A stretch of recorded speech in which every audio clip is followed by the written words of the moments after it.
Hello friends, welcome to the Exams Made Simple. So we are back with the PIB and AIR news for 28th February. और सबसे पहले questions देख लेते हैं. First is name the 8 core industries that comprise 40.27% of the weight of items included in the index of industrial production IIP. तो ये question के साथ में आपको कई सारे इसमें फैक्ट्स भी मालूम चल गए. 8 कोर इंडस्ट्रीज किस में आती हैं? IIP में आती हैं, इंडेक्स ऑफ इंडस्ट्रियल प्रोडक्शन. और इन 8 कोर इंडस्ट्रीज का इसमें वेटेज कितना है? 40.27%. Okay. Now the second question is name any two major integrated steel plants of India along with their location and year of establishment. तो India में मौजूद कई सारे मेजर इंटीग्रेटेड स्टील प्लांट्स हैं. और इसका आपको थंबनेल में भी जो आपने देखा होगा स्टील प्लांट, वो दुर्गापुर स्टील प्लांट है. तो आपको मुझे ऐसे ही कोई दो मेजर प्लांट्स बताने हैं. कोशिश करिएगा कि जो ऑलरेडी कोई और बता चुका है आप उससे हटके दूसरे दो बताएं. ओके. और उनका लोकेशन और ईयर ऑफ स्टैब्लिशमेंट बताना है. Third question is who has designed the quadrennial tiger census. तो क्वाड्रीनल यानी 4 साल में एक बार होने वाला. तो टाइगर सेंसस जो है वो हर 4 साल में होता है. तो इसको किसने डिज़ाइन किया है? Fourth question is new southern policy belongs to which country. तो न्यू सदर्न पॉलिसी जो है ये किस कंट्री को बिलोंग करती है, किसकी पॉलिसी है, और बताना है कि मतलब एक्चुअली ये एक ग्रुप ऑफ नेशंस के साथ में रिलेशंस को डीपन करने के लिए है. तो आप ये भी बता सकते हो कि कौन सी कंट्रीज के साथ में रिलेशनशिप डीपन करने के लिए. Fifth question is which country is implementing the गिरिंग का 1 काउ पर पुअर फैमिली प्रोग्राम. तो ये ऑलरेडी इम्प्लीमेंट हो चुका है, कौन सी कंट्री में हुआ है बताना है. Six question is what is project Sashakt and which committee recommended it. Project Sashakt क्या है और इसे किस कमिटी ने रेकमेंड किया था. अब IIP की बात हुई थी तो पहले आपको IIP के बारे में थोड़ा बता देते हैं. तो ऑल इंडिया IIP जो है ये कंपोजिट इंडिकेटर है जो कि मेजर करता है short term changes in the volume of production. ठीक है. शॉर्ट टर्म चेंजेस को मेजर करता है in the volume of production of a basket of industrial products. तो एक पर्टिकुलर बास्केट है इंडस्ट्रियल प्रोडक्ट्स का जिसमें जैसे वो 8 कोर इंडस्ट्रीज भी आती हैं. तो उनका कितना प्रोडक्शन हुआ उसके वॉल्यूम को मेजर करता है एक पर्टिकुलर पीरियड के लिए. Okay. With respect to that in a chosen base period. तो ये जो है ये कंपाइल और पब्लिश किया जाता है मंथली. याद रखना IIP को मंथली कंपाइल और पब्लिश किया जाता है और इसको फिर बेस ईयर से कंपेयर किया जाता है. और बेस ईयर क्या है? 2010-11. 2010-11 is the new base year for IIP. और ये करता कौन है? ये CSO करती है. CSO is central statistical organisation जो कि आती है ministry of statistics and programme implementation के अंडर. ओके. याद रखिएगा ये सारे facts. Now let's start with the news for today. तो first is about ICAR in agriculture technology. तो इसको काफ़ी ज़्यादा अप्रिशिएट किया गया है. Now ICAR it is the Indian council of agricultural research. Indian council of agricultural research. और ये एक ऑटोनॉमस बॉडी है जो कि रिस्पॉन्सिबल है for coordinating agricultural education and research in India. ठीक है. इंडिया में एग्रीकल्चरल एजुकेशन और रिसर्च के लिए रिस्पॉन्सिबल है. और ये रिपोर्ट करती है department of agricultural research and education को जो कि आता है मिनिस्ट्री ऑफ एग्रीकल्चर में. और ICAR के जो प्रेसिडेंट होते हैं वो होते हैं यूनियन मिनिस्टर ऑफ एग्रीकल्चर. ये बनी कब थी? ये 1929 में बनी थी, याद रखना. और ये registered society under societies registration act. ठीक है. तो आपको ICAR का पूरा अच्छे से समझ में आ गया होगा. एग्रीकल्चरल एजुकेशन रिसर्च के लिए रिस्पॉन्सिबल है 1929 में, यानी ब्रिटिश पीरियड में बनी थी. ब्रिटिश एरा में एग्रीकल्चर मिनिस्ट्री के जो मिनिस्टर हैं वो इसके प्रेसिडेंट होते हैं. ओके. अब इसका काफ़ी ज़्यादा योगदान रहा है एग्रीकल्चर टेक्नोलॉजी में. ओके. तो ऑलरेडी हमारा विजन है कि 2022 तक फार्मर्स इनकम को डबल करना है. तो जिसके लिए ICAR ने कई सारे स्टेप्स लिए हैं जैसे कि कल्टीवेशन के लिए एडवांस्ड वेराइटीज़ डेवलप करना, फिर इंटीग्रेटेड फार्मिंग मॉडल्स को डेवलप करना. और इसके अलावा जो एक सॉइल हेल्थ कार्ड इनिशिएटिव है गवर्नमेंट का जिसमें सॉइल की हेल्थ बताई जाती है हर फार्मर को, उसके लिए भी आईकार ने एक मिनी लैब डेवलप की है। इसका नाम याद रखना, मृदा परीक्षक फॉर सॉइल टेस्टिंग। तो मृदा का मतलब ही जो होता है वो सॉइल होता है, ओके, एंड परीक्षक is one who tests, okay. तो मृदा परीक्षक आईकार ने डेवलप किया है। और इसके अलावा ऑर्गेनिक फार्मिंग मॉडल्स डेवलप किए हैं। और अब पीएम किसान को भी इम्प्लीमेंट किया जा रहा है। ये अभी नया इनिशिएटिव है पीएम किसान, हम काफ़ी ज़्यादा ऑलरेडी डिस्कस कर चुके हैं और इस बार के बजट में इस की बात हुई थी और ये लॉन्च भी हो चुका है। कहाँ से लॉन्च हुआ है आपको बताया जा चुका है, आप दोबारा मुझे बताइएगा कमेंट सेक्शन में। तो इसमें हर स्मॉल और मार्जिनल फार्मर को हर साल 6,000 रुपये दिए जाएंगे, जिससे 12 करोड़ स्मॉल और मार्जिनल फार्मर्स को फ़ायदा मिलेगा। स्मॉल और मार्जिनल फार्मर्स कौन से होते हैं? ये होते हैं जिनका जो लैंड है वो दो हेक्टेयर से कम है, ओके। तो from 1 to 2 hectare it is small farmers and less than 1 hectare it is marginal farmers, okay. इसके अलावा आईकार मेरा गांव और मेरा गौरव अभी इम्प्लीमेंट कर रहा है। तो मेरा गांव मेरा गौरव के बारे में भी देख लेते हैं। आईकार और एग्रीकल्चरल यूनिवर्सिटीज़ के जो साइंटिस्ट हैं वो ऐसे विलेजेस को आइडेंटिफाई करेंगे उनके इंस्टीट्यूशंस के पास में, ताकि वहाँ पे फिर एडवाइजरीज दी जा सके फार्मर्स को और कंसल्टेशंस दिया जा सके।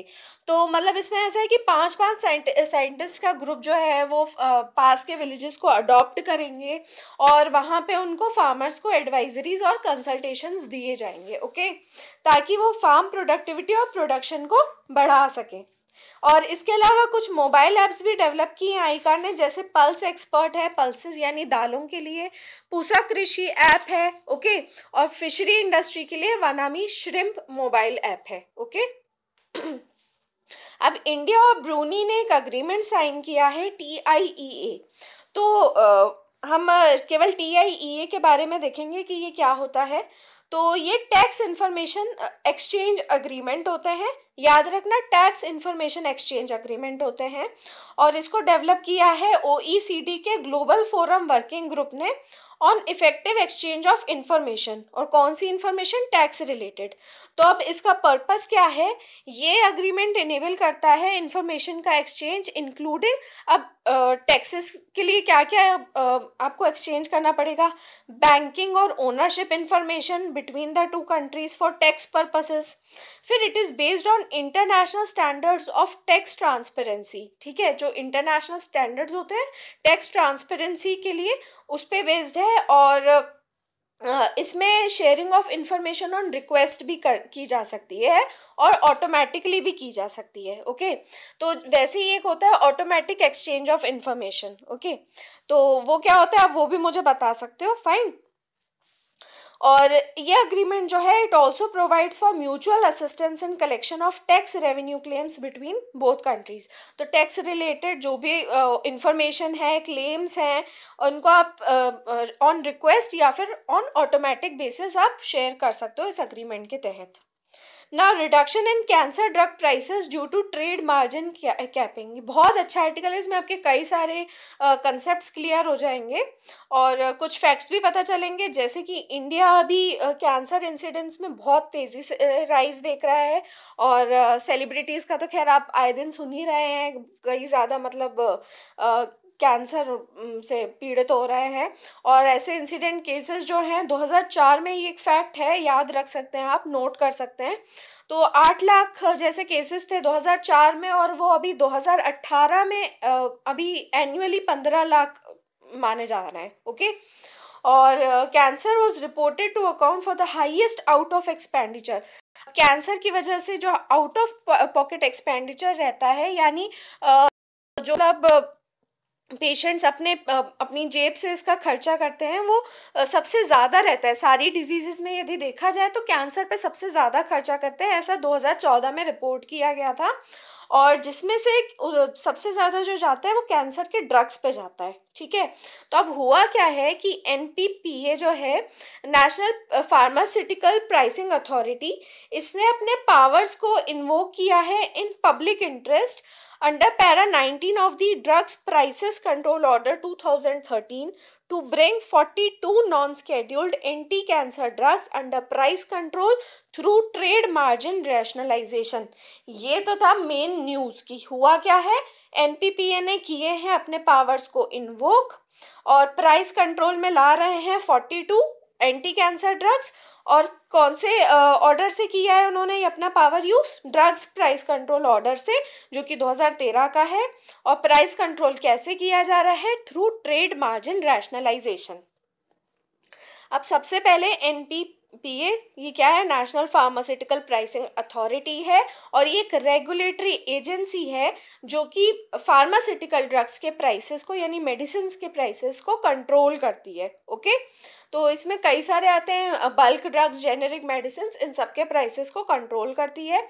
और 1997 में बनी थी, okay, under the drug price control order. तो ये जो ड्रग प्राइस कंट्रोल ऑर्डर होते हैं ये गवर्नमेंट द्वारा टाइम टू टाइम रिलीज किए जाते हैं।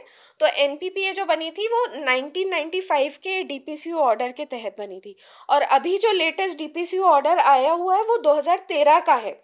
और ये क्यों आते हैं? ये गवर्नमेंट रिलीज करती है in exercise of the powers conferred under the essential commodities act of 1955।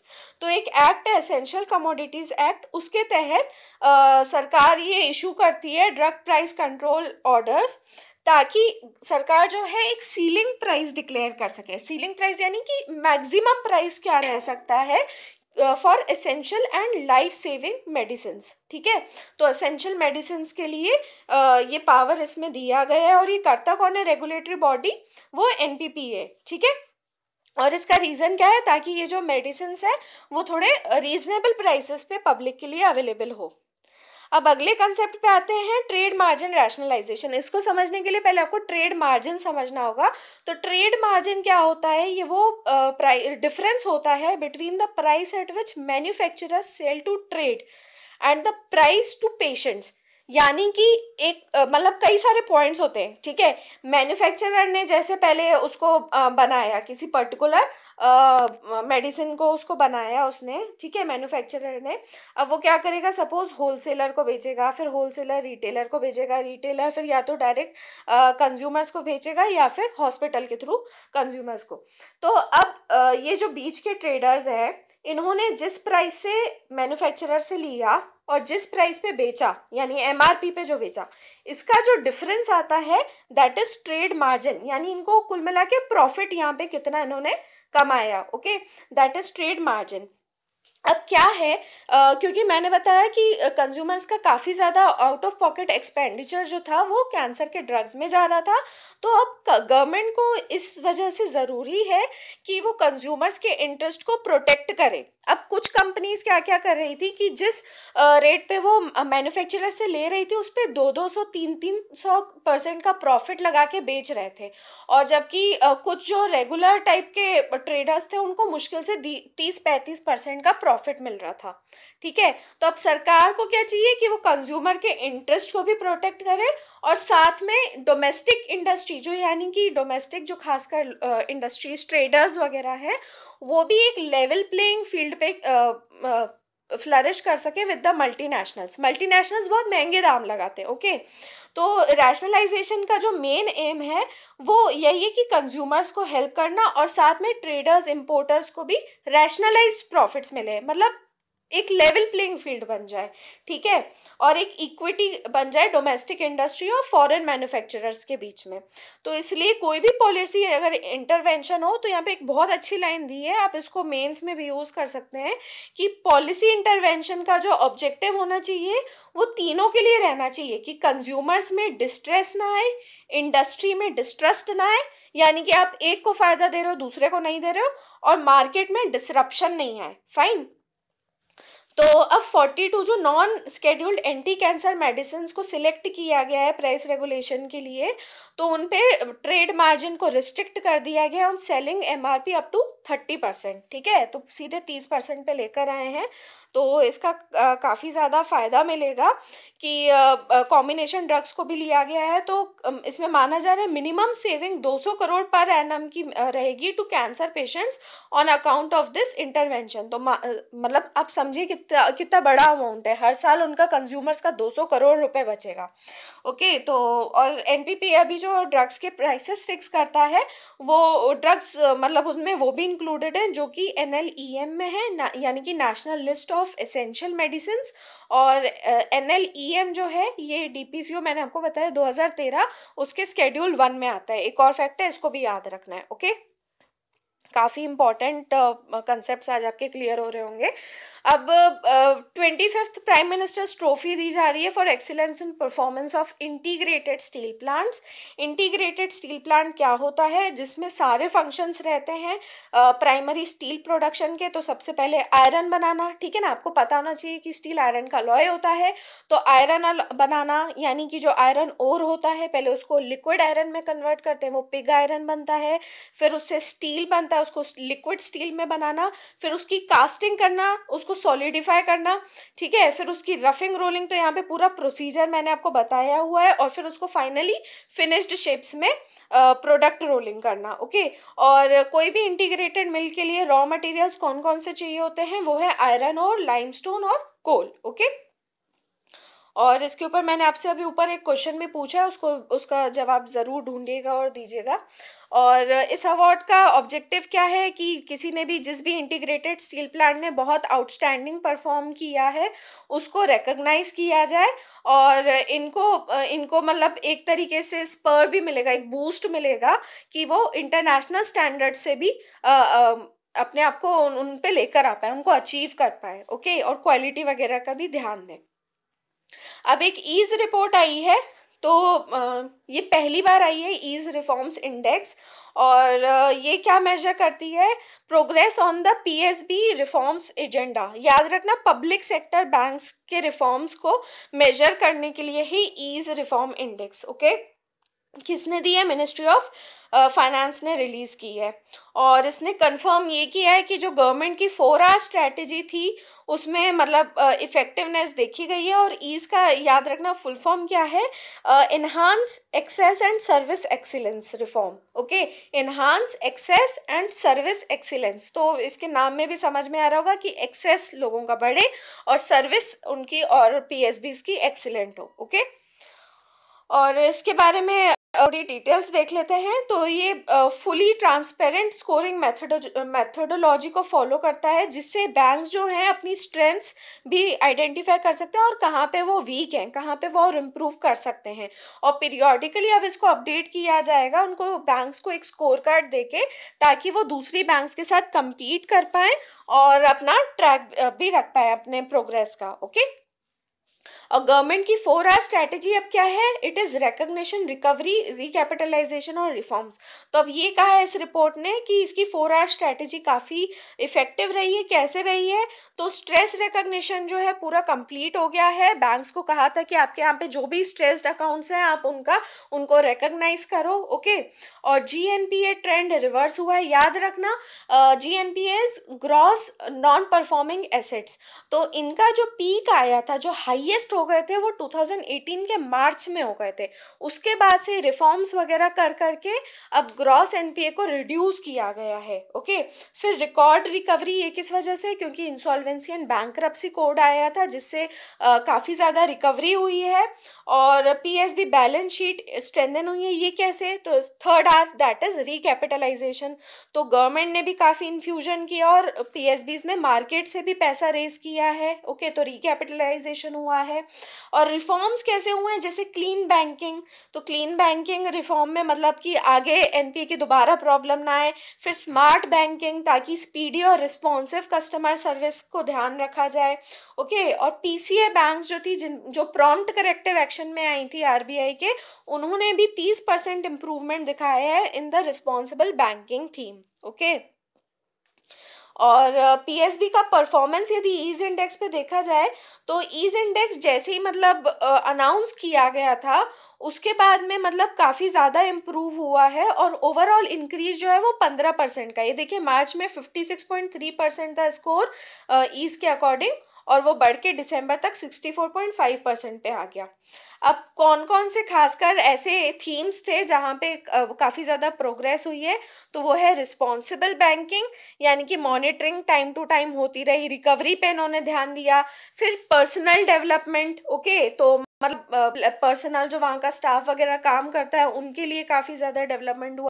फिर deepening FI and digitalisation, FI यानी फाइनेंशियल इंक्लूजन को और बढ़ाया, डिजिटलाइजेशन काफ़ी किया आधार वगैरह के through, okay. Then credit offtake and PSB as Udyami Mitra for MSMEs. तो उद्यमी मित्र जो थी ये सिडबी की एक पोर्टल था, तो ताकि है ना इजीली लोन्स मिल सकें, एमएसएमईज को इजीली लोन्स मिल सकें, तो उसमें भी मतलब काफ़ी ज़्यादा इम्प्रूवमेंट आया है, ओके। देन कस्टमर रिस्पॉन्सिवनेस, तो कस्टमर सेटिस्फेक्शन के लिए और कंप्लेंट्स को जल्दी जल्दी उनका रेजोल्यूशन भी इन्होंने काफ़ी ज़्यादा इम्प्रूवमेंट दिखाया है। So that was about the ease index. याद रखना पीएसबीज के लिए यही डायरेक्ट पूछ सकते हैं ईज इंडेक्स किससे रिलेटेड है, okay. So that was all about the news from today, and keep liking our videos, keep sharing, keep giving your feedback, like unlike कीजिए, लेकिन जो भी करें उसका रीज़न ज़रूर दीजिएगा, and keep giving the answers. I really admire कि कुछ लोग काफ़ी ज़्यादा रेगुलरली आंसर्स दे रहे हैं, and I appreciate their efforts. So continue it, okay? And thanks a lot for watching and have a nice day, friends.